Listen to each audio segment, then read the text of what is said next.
for the most part, are those facts accurate? Yes, Your Honor. Did you get into an argument and into a fight with SB?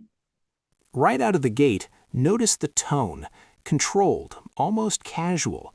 But here's the key question. Is this calmness, confidence, or denial?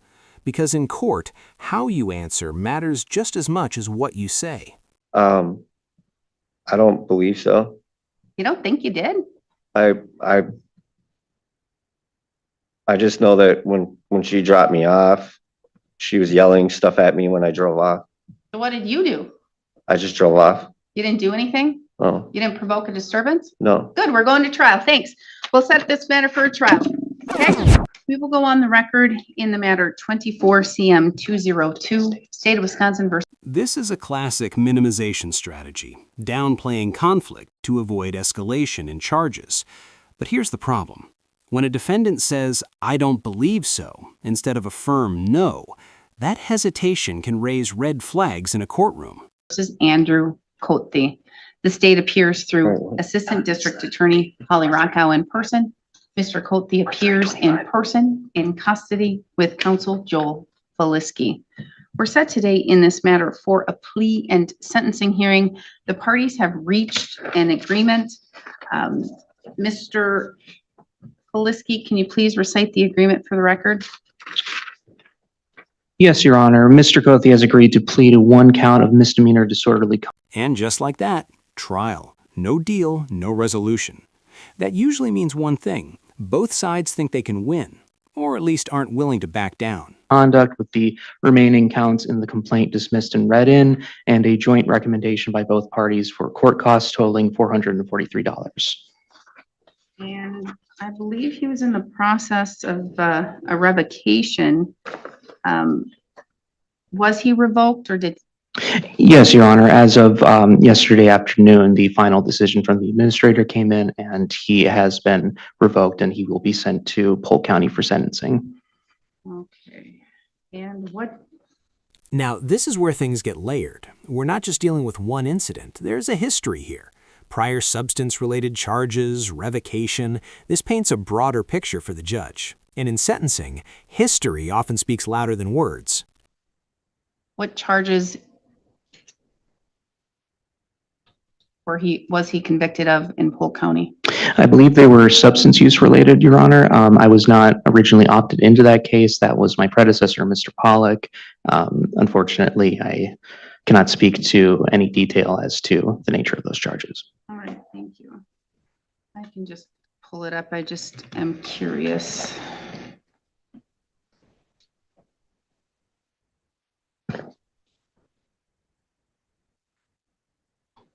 Would it be for the 24 cases or for a 21 case, Mr. Koti?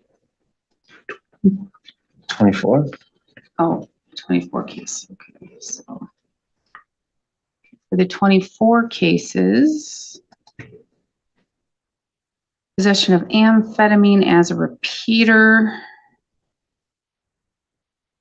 possession of cocaine, a misdemeanor. What it looks like. All right. Okay. Basis for the agreement and why it's in the public interest, Ms. Rockow? Your Honor, Mr. Schmidt negotiated this case with Mr. Pollack and Mr. Flasky, but based on my review of the file, I believe that this was based upon the facts and circumstance surrounding the case being relatively minor in terms of the disorderly conduct. There was, of course, the violation of the bail, but that was the Polk County bail. And so it looks like that was all resolved with his latest revocation. So those bail jumps being dismissed and read in is appropriate for that reason.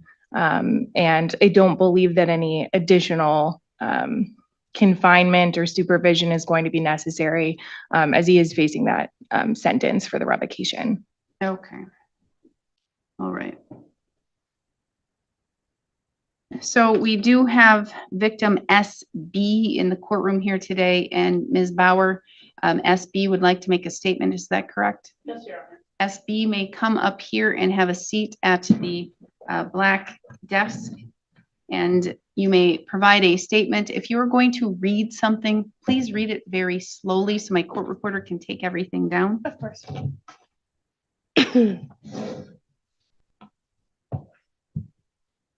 Everything changes right here. Up until now, it's been legal language, procedures, and paperwork, but victim impact statements? This is where the human cost enters the courtroom, and it can completely reshape how a case is perceived. I was in a relationship with Andrew Koti for almost a year. Since we started dating on January 22nd, 2024, I knew there was something wrong with the way he would talk to me or even act. But I was in love. On April 5th, that's when the real anger started. Almost every day from then until the 22nd of October, or the 21st of October, there were fights. He would hit me, but he always thought that he could just make it up. Sorry. On October 21st, we were at a friend's house, and he was on the phone with a friend, and just out of nowhere, he called me the B word and then threw a car manual at me. Seconds later, he would spit in my face. But once again, made it up, told me he would never do it again. But just a couple hours later, my world flipped around. On October 22nd, about midnight, we left the friend's house and he drove to a parking area in Grantsburg.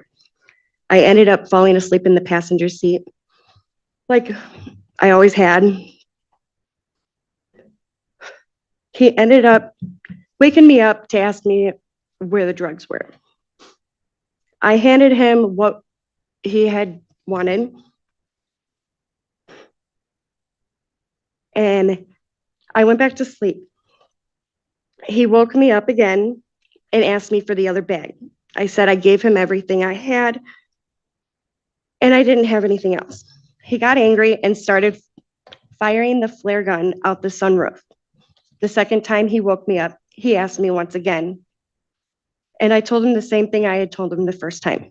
This time, he got mad at what I had told him, and he ripped off the rearview mirror and threw it in the back seat. Then he took the passenger visor and ripped it off the car, and then hit me in the cheek with it.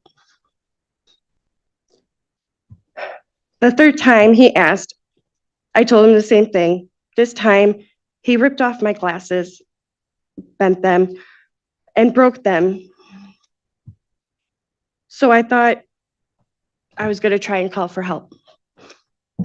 He ended up taking my phone and with his two hands, literally ripped it in half. The fourth time he woke me up, I kept repeating what I had told him every time. And this time I looked at him and I looked in his eyes and they were black. It was like Andy was gone and someone else took over. The next thing I knew, he started bashing my head against the passenger window. And all I kept thinking was, I have to get away, otherwise he's going to kill me.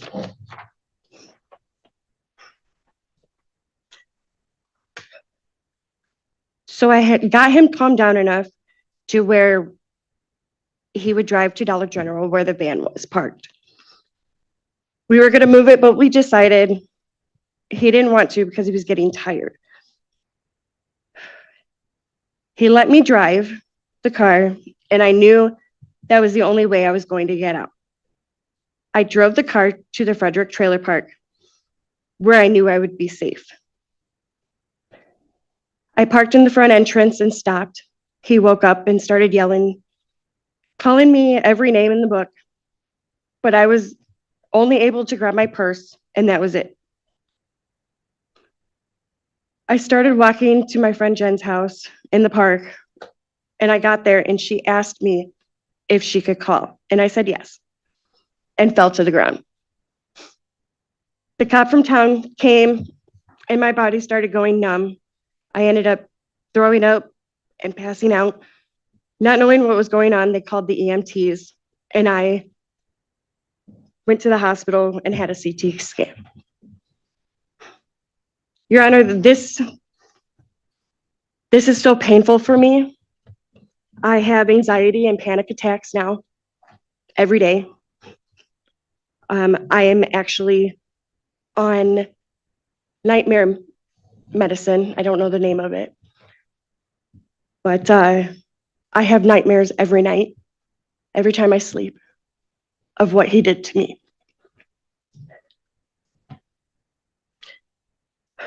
I am in therapy almost either 1 or 2 days a week, and I will be on therapy for at least 3 years, she said.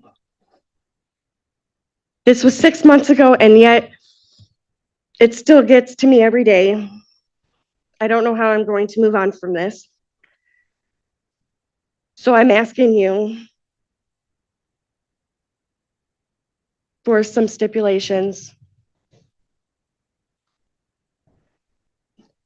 90 days in jail, no contact with me, my property, or my roommates, no possession of firearms, anger and drug treatment, and probation. I don't think it's fair that I have to live with this every day and he would get away scot-free. He has made it to where I don't feel safe, and I will be putting 2 restraining orders on him for both counties. I can't go outside by myself. I can't go to the store by myself. He's already threatened me enough.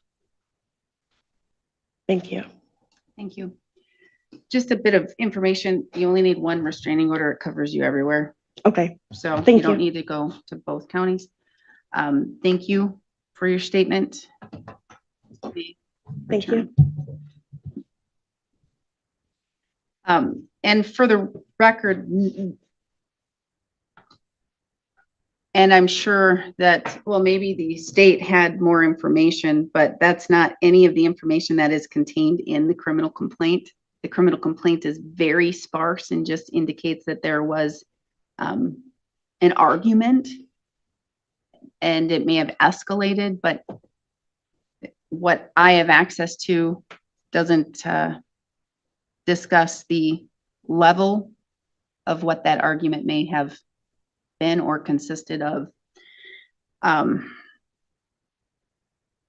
So, all right. So then the agreement, Ms. Rockow, now again, after hearing the victim, what is the basis for the agreement in the justice or in the public interest?